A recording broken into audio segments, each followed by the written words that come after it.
புத்தாண்டை முன்னிட்டு மலர் கொத்துக்கள் அமோகமாக விற்பனையாகி வருகின்றன. திருமணம், பிறந்த நாள், அலுவலக விசேஷங்கள் போன்ற சுப நிகழ்ச்சிகளில் மலர்கொத்து கொடுத்து வாழ்த்து தெரிவிக்கும் கலாச்சாரம் அதிகரித்து வருகிறது.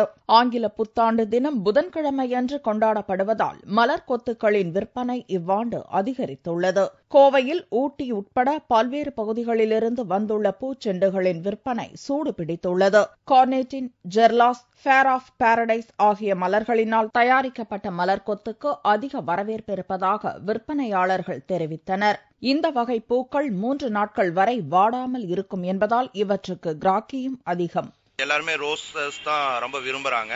அந்த ஆர்டர்ஸ் தான் ரெகுலரிட்டியா வந்துட்டு இருக்குங்க. அதனால தான் நீங்கள் பேக் சைட் பார்க்குறதே பார்த்தீங்கன்னா எல்லாமே வந்துட்டு உங்களுக்கு மாடல்ஸ் தான் எல்லாமே கிரியேட் பண்ணி கொடுத்துட்ருக்குறோம். இப்போது சமீபத்திலேருந்து இப்போ பார்த்தீங்கன்னாலே வந்துட்டு ஃபாரின் கஸ்டமர்ஸோடைய ஆர்டர்ஸ் தான் நிறைய ரீச் ஆகுது. இங்கேருந்து கோயம்புத்தூர் டு இங்கேருந்து வெளியே போனவங்க, அங்கேருந்து அவங்களோட பேரண்ட்ஸ்க்கு, குழந்தைகளுக்கு இந்த மாதிரி கிஃப்ட் பேக்கோட சேர்ந்து பொக்கேவும் அப்புறம் கேக்ஸ் இந்த ஐட்டம்ஸ்லாம் அனுப்புறது தான் ரொம்ப மோஸ்ட்லி இன்ட்ரெஸ்ட் எடுத்துக்கிறாங்க. அதனால் இந்த வருஷம் சேல் ரொம்ப நல்லாயிருக்கும் அப்படின்னு சொல்லிட்டு எதிர்பார்க்குறோம். அது மட்டும் இல்லாமல் பாலிடிக்ஸ் பீப்புள்ஸும் இந்த தடவை ஆர்டர்ஸ் நிறையா நல்லா இருக்குங்க. வண்ணமயமான மலர்களின் நறுமணத்துடன் மக்கள் புத்தாண்டை வரவேற்க தயாராகிவிட்டனர்.